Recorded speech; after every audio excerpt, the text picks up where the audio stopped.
Hello everyone, I'm Taufiq Rahman here, and now you are watching I Am Talks.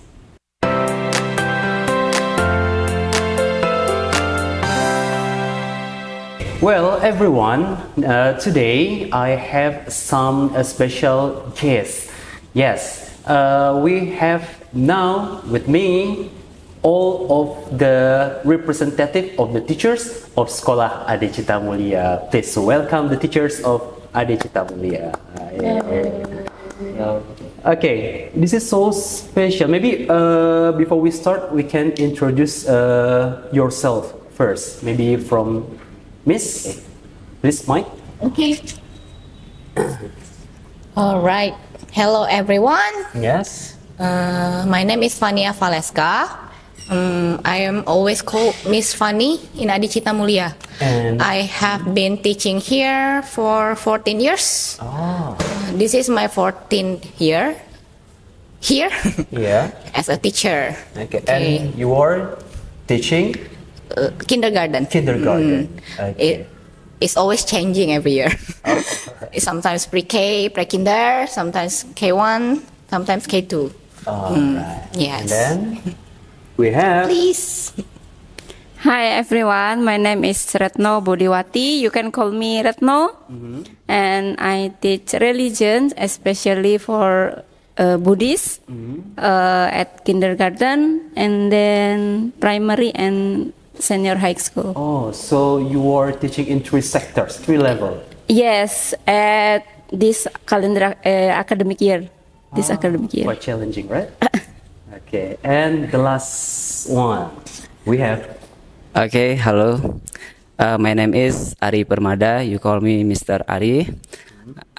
Saya merupakan guru bahasa Indonesia di unit SMP Ade Cita Mulia dan saya mengajar kelas 7 sampai dengan kelas 9 SMP. How many years you've been teaching in Ade Cita Mulia? 1 tahun 5 bulan. 1 tahun 5 bulan. Iya. Okay. Now, these three of teachers comes from different levels, right? Maybe I want to start from kindergarten first. Okay, kindergarten first. Okay. Miss Fanny. Miss Fanny. So, based on your experience, so what do you feel teaching kindergarten, preschool during these whole years? How do I feel? It's mixed, yeah. But luckily, I feel happy, of course. Yeah. It's awesome, challenging, and then I enjoy it so far. You enjoy so far with all of the Yes, I love teaching, so that's fun for me. But the challenging part maybe is when we have the kids that are hard to control, yeah. That is the challenge, yeah. And then yeah, it's so fun to be kindergarten teacher because in every year we will meet different kids, right? And then it's never boring. But yeah, of course, it's so hectic, yeah, being teacher. Yeah. Because when you teach them, you also have to prepare the lessons. We also need to match it with the curriculum. We also have to change it sometimes based on what the government wants us to do as a teacher. The administrative things is sometimes the one that I don't really like. I can say I have been teaching for 14 years and there is no exact lesson that I can use for the next year. So I have to change it based on the kid's character. All right. And then yeah, it's not easy to take care of 20 kids, yeah. Okay. From the Different background, different characters, different demand, tuntutan ya, different ya, from different, yes, there is the one that want the kids to be smart, intellectual. Every parent Yes. has their own special. Yes. There is a parent that wants the kid to be sociable. There is a parent want the kid to be confident. Yeah. Yeah, that's the Miss Retno, Yes. as a Buddhist teacher, so what as a Buddhist teacher, can you tell me the experience for all these years you've been through as a teacher? Okay. Can I speak in bahasa? Of course, you may. Oke. Saya mengajar di sini sudah 7 tahun. Ya. Tahun ini tahun ke-7. Awalnya saya hanya mengajar kelas 1, 2, dan 3. Kemudian diperbantukan di TK, kebetulan sama Miss Fanny juga waktu itu. Hanya 3 bulan saja waktu itu di TK. Iya, di TK. betul. Oke. Induknya di TK, kemudian diperbantukan mengajar di kelas 1, 2, 3. Pada saat itu anaknya juga tidak banyak, hanya 1, 2, 3 saja. Maksimal paling banyak kelas agama Buddha itu 7 anak. Oke. Ya, tapi mereka punya kemampuan yang berbeda-beda, dari yang sangat pintar gitu kan, cara menangkapnya yang bagus, kemudian sampai yang biasa gitu. Jadi itu membuat saya harus berpikir keras bagaimana caranya supaya materinya sampai, mereka dapat, dan tujuan pembelajarannya tercapai gitu. Yang saya gunakan selama ini adalah bukan memanfaatkan mungkin ya, tapi apa namanya ya? Mengelaborasi. Iya betul. Jadi anak-anak yang pintar, saya meminta mereka untuk mengajari yang kurang bisa. Itu yang selama ini saya lakukan gitu. Dan itu terjadi bukan hanya di level TK saja ya, baik yang SD maupun yang SMP. Kebetulan SMP-nya itu jadi kayak teman ya, karena kan jumlahnya sedikit, jadi lebih banyak sharing, ngobrol tentang kehidupan, terutama pelajaran agama. That's lovely. Sir Ari, gimana? Selama ini mengajar 1,5 tahun. Iya, 1,5 bergabung tahun di ya. Sekolah Adicita Mulia. Iya. How do you feel? Ya, sangat senang ya. Tapi sebelumnya saya bercerita terlebih dahulu, sebelum mengajar di sini memang 6 tahun terakhir saya itu sudah mengajar di sekolah di daerah Kuburaya, salah satu sekolah di Kuburaya. Nah, selama 6 tahun, barulah lanjut di sekolah Adicita Mulia. Tentu ya, pengalaman mengajar saya itu saya bawa ke sini dengan segala kemampuan ya, segala hal-hal yang diperlukan lah untuk mengajar anak di tingkat SMP pada khususnya. Di tahun yang 1,5 tahun di sekolah ini, saya merasa senang dalam hal dimana saya dapat memberikan ilmu ya, tentunya di bidang bahasa Indonesia, khususnya karena saya merupakan guru bahasa Indonesia, di mana di sini tingkat antusias belajar anak sangat tinggi ya terhadap mata pelajaran bahasa Indonesia, dan hal itu menjadi modal utama saya untuk terus menerus ya memberikan ilmu yang ada pada kajian bahasa Indonesia itu sendiri. Dan tentunya hal yang menarik ataupun menyenangkan pasti ada yang sebaliknya ya, tentu ada kesusahan ataupun kesulitan yang dialami.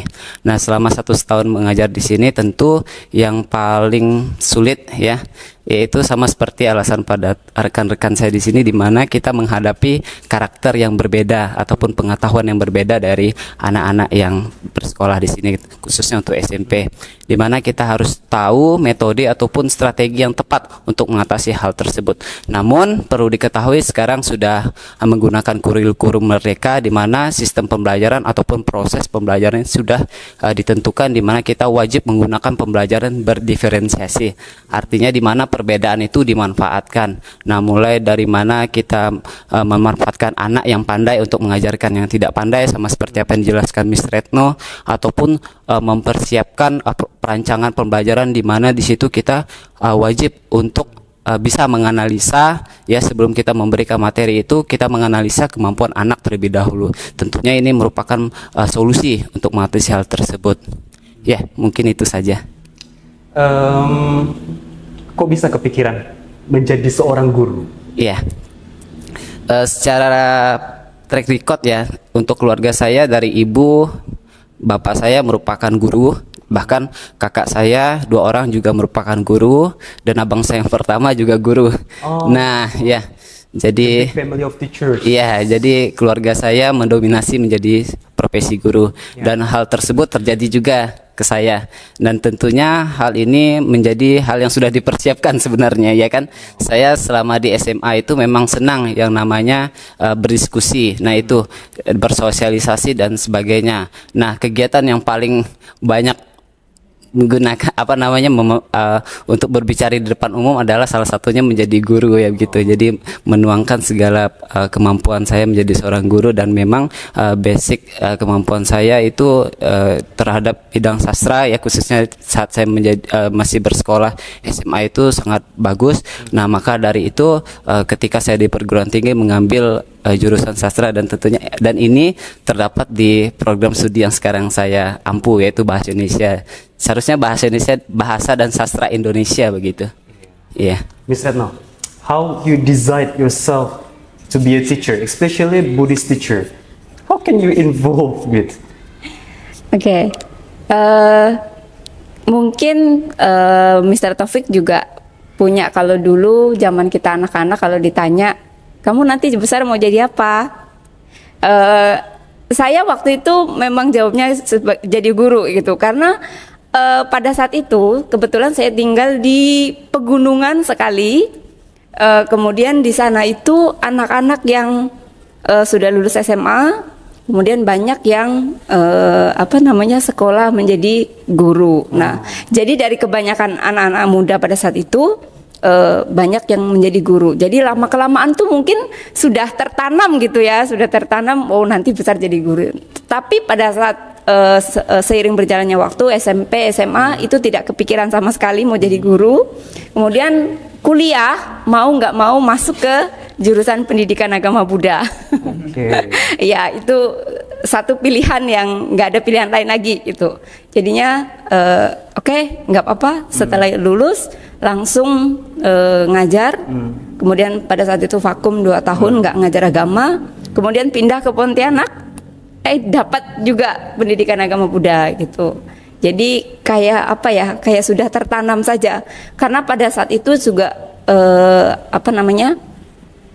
di daerah tempat saya tinggal itu memang kampung Buddhis. Jadi yang non Buddhis itu mungkin hanya 1 atau 2 keluarga saja. Sorry, where is it? Di mana? Itu di Jawa Tengah. Jawa Tengah. Di Banyumas. Oh, Banyumas. Iya. Itu dari satu kampung itu memang hampir semuanya Buddhis. Okay.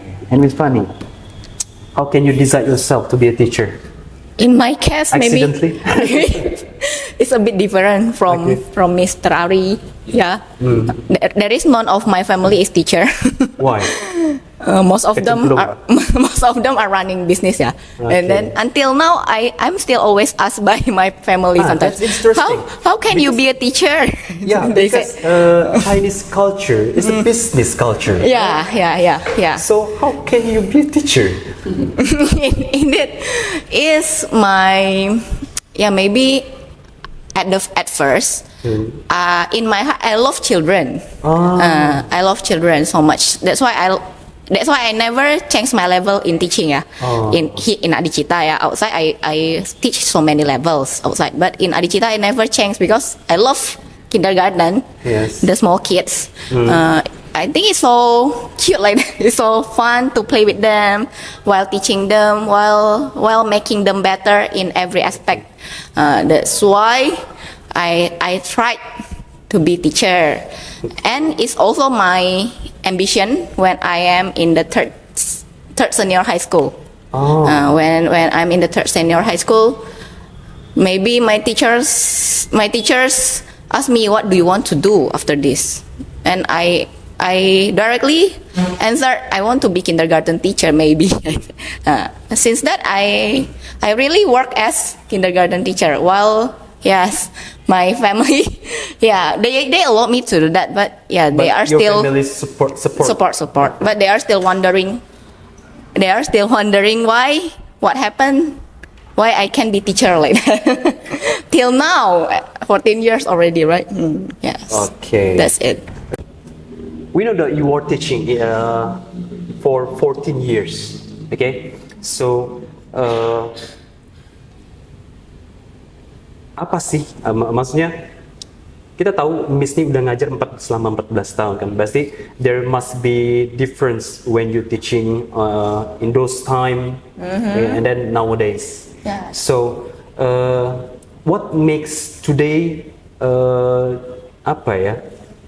challenging gitu today than before, or maybe apa perbedaan, what's the big differentiation between the days before, the years before, and now Yes. for teaching? Yeah, maybe for me, yeah, maybe it's so different. Yeah. Yes, because nowadays there are too many demands, tuntutan banyak, tuntutan banyak.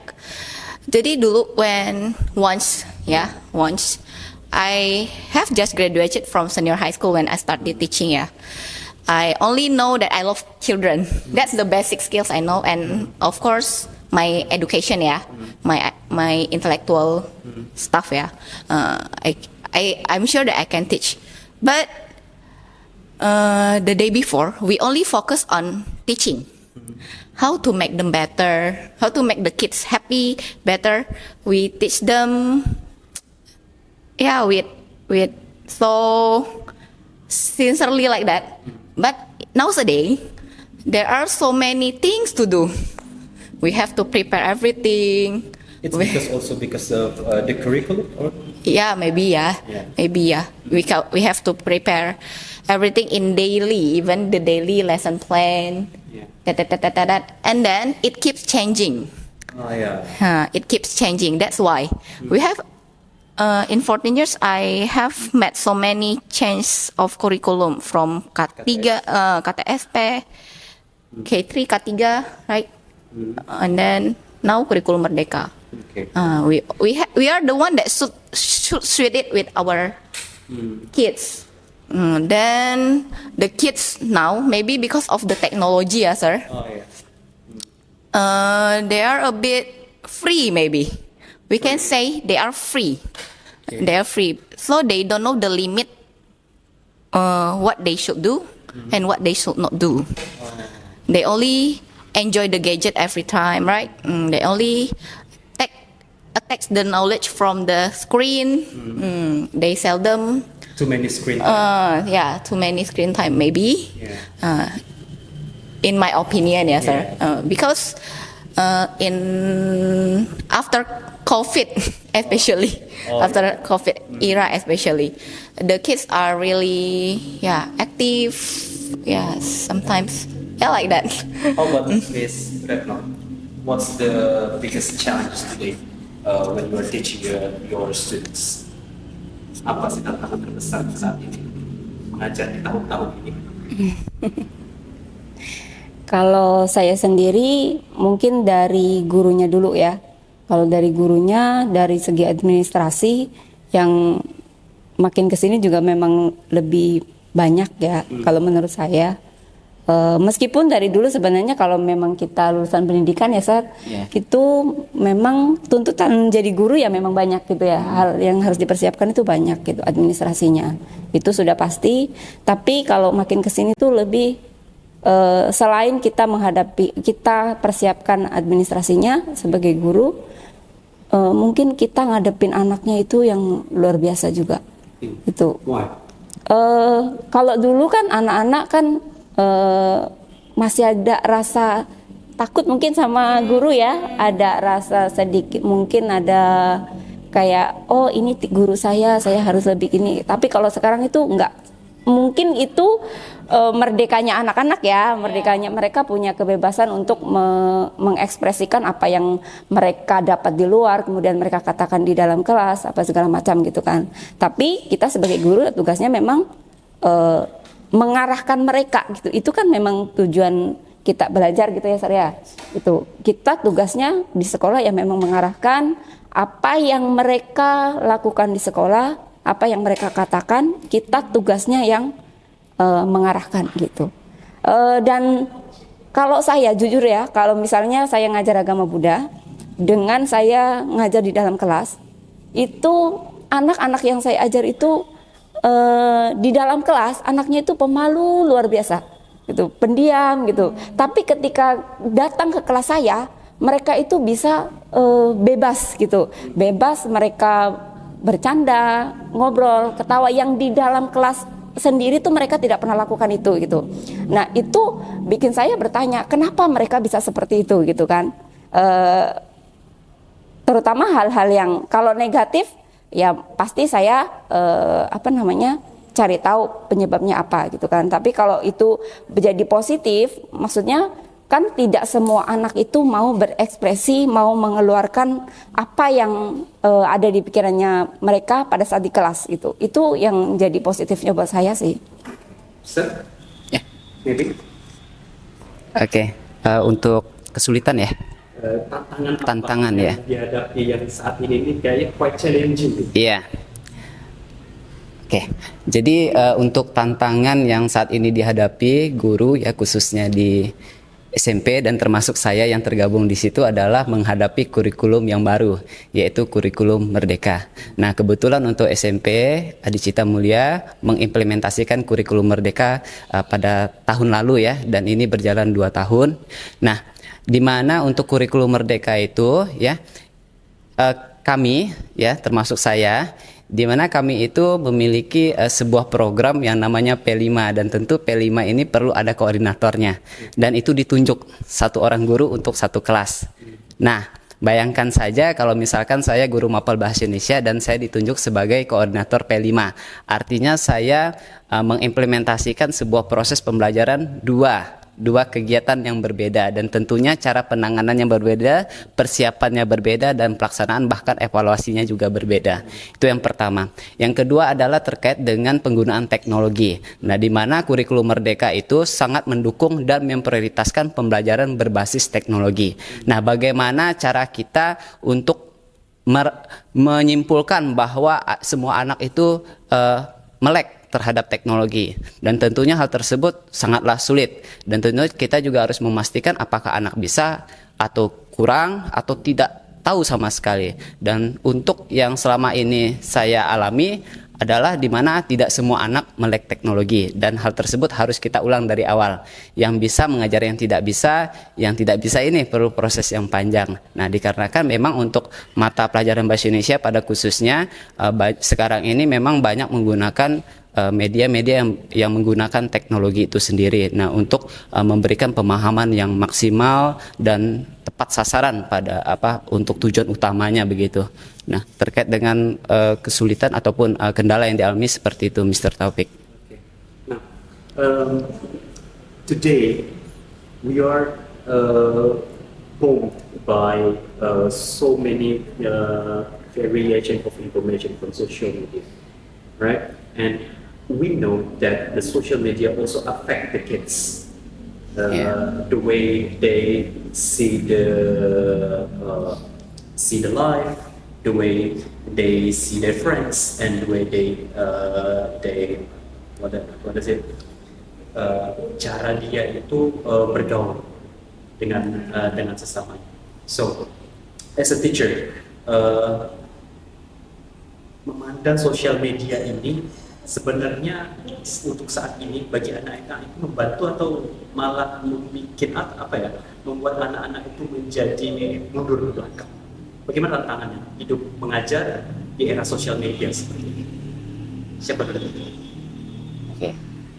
Mungkin saya ya, yang pertama.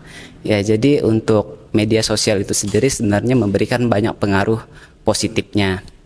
Asalkan hal tersebut harus diawasi, yang pertamanya khusus untuk para siswa peserta didik di unit sekolah lah pada umumnya ya. Jadi mereka memang pengawasan itu lebih penting. Nah, terkait dengan konten Nah, itu hal yang kedua. Nah, di mana apa yang kita ajarkan harus sesuai dengan isi materi yang kita ajarkan, jangan di luar konteks hal tersebut. Apalagi sekarang ini penggunaan teknologi kan mudah diakses ya. Apalagi kalau terkait dengan situs-situs hal yang mungkin berbau hal-hal yang negatif, itu sangat disayangkan ataupun harus diantisipasi seperti itu. Nah, untuk Bahasa Indonesia sendiri memanfaatkan teknologi seperti itu. Nah, jadi saya sebagai guru harus mengawasi, dan juga penggunaan teknologi itu harus sesuai dengan kontennya, kebutuhan di dalam mata pelajaran saya. Tidak boleh di luar itu dan tidak boleh di luar pengawasan orang lain. Harus saya, di mana saya yang memastikannya begitu. Begitu juga berlaku untuk guru-guru mapel yang lain. Ya, mungkin seperti itu, Mr. Taufik. Kalau Mr. Retno pernah mengalami sesuatu yang mungkin kurang menyenangkan atau seperti apa terkait dengan anak-anak? Mungkin kata-kata ya, mungkin ya, kata-kata siswa yang mungkin mereka serap dari apa yang mereka lihat, mereka tonton gitu ya. Kemudian tiba-tiba mungkin karena terlalu sering, jadi tiba-tiba keluar pada saat pelajaran gitu. Itu kan apa ya? Itu tidak salah mereka mengungkapkan apa yang mereka tahu, tapi mungkin tidak tepat pada waktunya gitu. Jadi sosial media penting juga untuk kebutuhan kita gitu kan. Tapi kalau yang saya sendiri punya anak gitu ya, saya sendiri punya anak itu perlu apa ya? Perlu pengawasan. Misalnya kayak mereka sedang nonton apa, kita lihat kiranya memang sudah menyimpang dari usianya dia atau kata-katanya tidak bagus, ya sudah suruh ganti aja gitu. Tapi yang namanya di sekolah kan mereka tidak memegang handphonenya mereka, tabletnya mereka gitu kan. Tapi kan apa yang mereka dapat mereka keluarkan gitu sebagai ajang untuk mengeluarkan apa yang mereka dapat gitu kan. Tapi ya selama itu benar seperti apa yang Mr. Ari katakan, selama itu bukan materi kita sebagai guru wajib untuk kembalikan fokus kita ngapain gitu. Kemudian yang kedua, biasanya saya itu kaitkan dengan materi-materi yang sudah pernah kita pelajari, boleh nggak gitu. Kemudian penerapannya mungkin lebih ke kalau misalnya kalian tahu itu tidak bagus. Karena saya guru agama ya, kalau memang mereka tahu itu tidak bagus atau kalian tidak paham itu artinya apa, jangan katakan dulu, lebih baik tanyakan gitu. Itu sih kalau saya sekarang.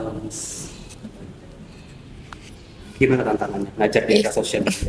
If we talk about social media ya, I myself as a teacher, I'm not a social media person. Okay. Not because maybe I don't have too much time to do it, to share anything that I do. Maybe I am a bit introvert maybe. But about your strengths? but I choose to be more alive in real life sih. Not in social media sih. Not only in the fake life ya. Yes. We can say social media is sometimes it can be true, it can be false, right, sir? It can be wrong, it can be right. Okay. So we are the one that should take it wisely ya. Okay. Harus bijaksana ya. Kalau if for me, because I teach in kindergarten, I think it's not that wise to let the kids play too much in social media. Okay. They can play, but as what Mr.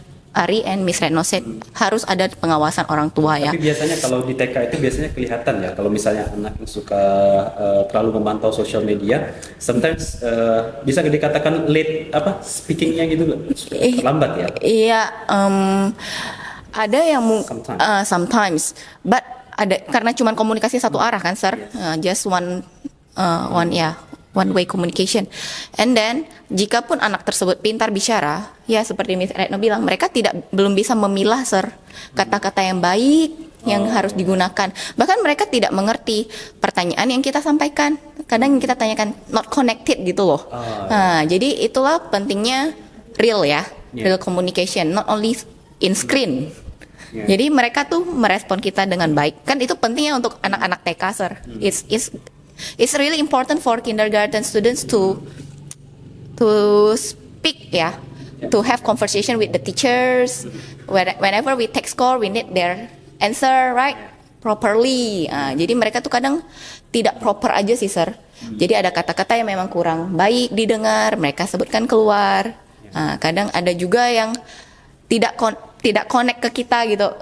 Kita bicara apa, mereka belum mengerti, they don't understand. Jadi kita lah yang harus kembali lagi cari metode lagi, find the method how they can understand gitu. Dan kita juga harus menjadi guru yang bijak juga ya. Maksudnya tidak melarang mereka menonton, bahkan kita kadang menggunakan konten tersebut untuk mengajar mereka ya. We use that content, but we choose it right, the right one. Jadi itu juga kalau bisa ya murid-murid juga begitu menonton hal-hal yang sesuai dengan mereka. And parents should be should be watching with them, and then guide them. Yes. Oh ini gini loh. Oh kakak ini jualan misalnya, like TikTok live and others, right? Dia jualan. Itu jualan ya, itu kata-kata untuk jualan, untuk not for in the like that, like that sih sir for me. Sangat inspiratif ya. So, hal yang paling membuat seorang guru itu sedih kapan? Miss duluan jawab. Sedih ya? Iya. Apa yang membuat seorang guru itu sedih ketika mungkin ketika mengajar, ketika berinteraksi dengan siswa? Sedih itu ketika I feel sad when I see my kids. Why are they so incooperative ya with us?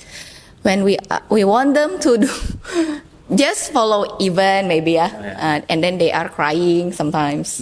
We have tried our best. They are smiling already when practicing, and then in when the S day, the H day or the other day, they don't do it well, but it's okay see. But the worst one is maybe if the environment the people around them are not appreciating the hard work that we have given. Sebenarnya secara itu ya kita bukan menuntut itu sih, tapi ya at least they also cooperate with us. Kadang kita seperti WI report dan lain-lain itu ya mereka setidaknya dibaca atau itu aja diperhatikan gitu ya. Jadi kita kan sudah sedetail mungkin. I think I have been so detailed to the each of my kids, 20 kids in a class, right? And then there are 6 aspects that we should improve. And then we have to remember 120 aspects for all of the kids, right? At least the parents, the surroundings, the environment around also give support like that. Yes. How about Miss Retno? What makes you sad when you teach your students? Saya itu kalau ngajar suka sekali dari hal-hal yang sederhana baru saya jelaskan ke yang kompleks. Itu kalau menurut saya kenapa saya ngajarnya seperti itu membantu mereka, menjembatani mereka yang memang pelajaran agama Buddha khususnya itu bagi anak-anak itu memang baru, benar-benar baru gitu. Jadi saya berusaha semaksimal mungkin bagaimana saya jelaskan dari yang paling mudah ke yang susah gitu.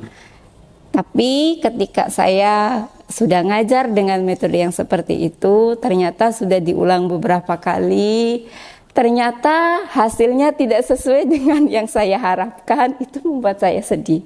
Padahal kalau menurut saya itu sudah jelas gitu ya Sir ya. Tapi ya kembali lagi, ternyata kemampuan anak itu memang tidak bisa dipaksakan sesuai dengan kehendak saya gitu. Jadi itu yang membuat saya sedih karena sudah diulang beberapa kali dengan cara yang berbeda, tetapi hasilnya juga kadang ada yang lebih jelek gitu loh Sir. Gitu. Jadi itu yang membuat saya paling sedih gitu. Karena artinya kan pembelajaran saya gagal gitu. Tapi ya apapun yang terjadi pada saat itu ya, yang penting kita sudah maksimal ya Miss ya gitu. Maksimal apa yang saya kasih, dan itu dengan sedikit pengetahuan yang mereka dapat gitu kan, itu udah bikin saya happy sih, karena memang mereka benar-benar belajar dari nol gitu. Itu sih. Sedari, Ya. gimana? Apa yang membuat atau ada pengalaman yang membuat sedih selama Iya. mengajar di sini? Pengalaman sedih kalau di sekolah beberapa ya, kalau di luar banyak. Ya. Jadi kalau untuk di sekolah itu pengalaman sedih itu sama seperti yang dibahas oleh Miss Retno, yaitu mengharapkan hasil yang sama tetapi bertolak belakang begitu ya. Hasilnya tidak sama seperti yang diinginkan.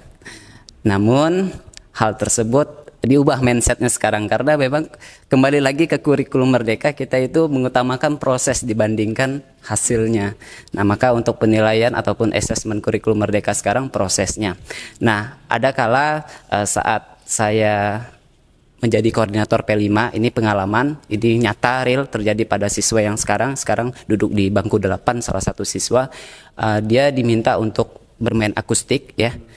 Dia memegang alat musik gitar. Nah, anak ini memang tidak ada basic sama sekali bermain gitar. Kita juga mengajari melalui media virtual ya, yaitu YouTube itu sendiri, dan itu menjadi modal utamanya. Dan kita juga menjadi seorang guru juga memiliki keterbatasan untuk mengajari gitar seperti apa. Tetapi secara bertahap, ya secara bertahap kita membantu, kita memberikan kesempatan dia untuk belajar, dan dia berani untuk tampil.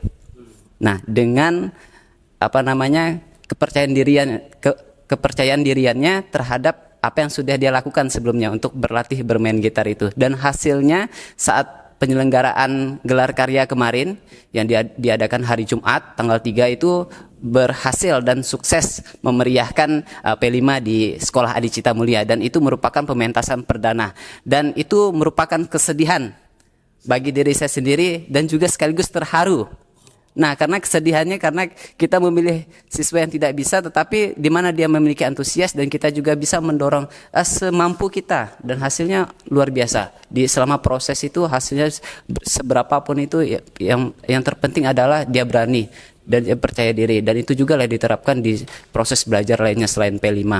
Dan hal ini juga diakui oleh Dinas Pendidikan bahkan, dan juga dari tamu undangan yang memang mereka sangat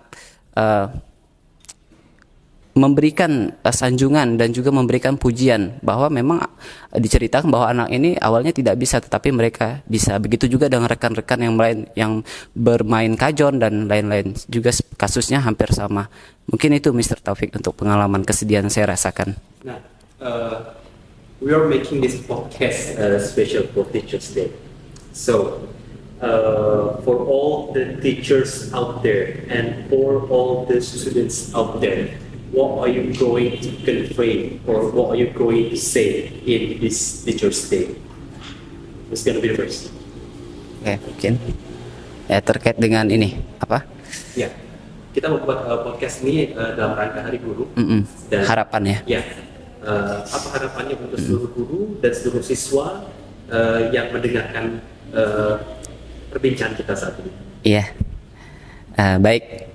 Saya Ari Permada ya, sekaligus mewakili rekan saya di unit SMP, bahkan semua guru yang ada di sekolah di Cita ya, untuk rekan guru semangat untuk mengajar dan mendidik, karena mendidik merupakan tindakan pujian. Apapun yang kita perbuat itu dapat menimbulkan hasil yang luar biasa. Tidak akan ada polisi, tidak akan ada pilot, tidak akan ada nakoda jika tidak ada guru, karena itu merupakan tahap awal di mana mereka menempuh pendidikan. Untuk siswa jangan lupa dan jangan meninggalkan tugasnya untuk selalu bersekolah ya.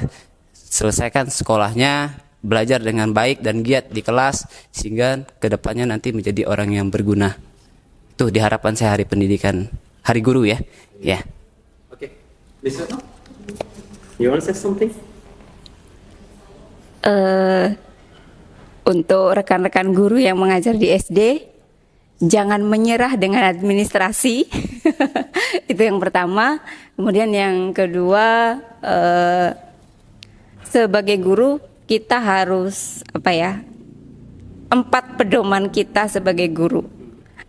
yang tertuang 4 kompetensi sebagai guru harus kita kuasai, ya Sar? Ya, betul. Ya.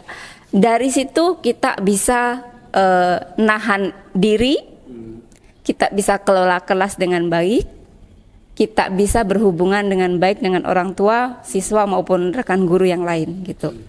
Dan selain itu kita juga perlu jadi teladan untuk murid-murid kita di sekolah gitu. Itu aja Sar. Yes, fine. For me, for teachers and students, both of us never stop learning. Kita jangan pernah berhenti belajar. Kita belajar setiap hari. Bukan hanya sekedar pelajaran. It's not about only lessons, intellectual stuff, but we learn how to be human, right? Yeah. We learn how to be human in this life. We have to be, ya kita harus menjadi orang yang baik. Tidak hanya sekedar pintar ya, maksudnya cerdas, tapi kita juga harus menjadi orang yang mempunyai empati yang baik, bisa menjadi orang yang bisa memanusiakan manusia, berpedoman pada agama kita masing-masing. Maksudnya we have to try to be a good person deh, the best style of you ya. So for every teachers ya, keep trying ya, don't give up on administrative stuff. Although it's so tiring ya, sometimes we can complain, but don't do it in front of our children. We have to teach them sincerely, happily, and for the kids ya, always show your spirit to study ya. Because if you are interested in studying, kalau kalian sudah tertarik untuk belajar, kami teachers itu sangat enjoy menjadi pendidik kalian ya. Maksudnya bisa mengembangkan kalian itu dalam pokoknya bisa memberikan kalian yang terbaik gitu. Jadi kalaupun if you are not that good at math, misalnya nggak terlalu pintar di math, kita bisa cari yang lain, talenta kalian yang lain. You guys, kalian semua pasti smart sih. Saya rasa semua anak-anak di Indonesia itu smart ya. Nggak mungkin ada yang tidak smart, cuman ya mungkin kita lah guru yang harus meng-guide mereka ya, membimbing mereka untuk mencari ya keunikan mereka masing-masing. Oke, that's all from me. Thank you. Oke, kalau ada satu kata untuk guru, apa satu kata itu? Satu kata. Coba. 3 kata bisa. Tawa. Coba satu kata untuk guru. Apa? Coba mic-nya. Oke, satu kata untuk guru. Satu kata untuk guru, totalitas. Totalitas, luar biasa. Wis, Retno. Satu kata untuk guru.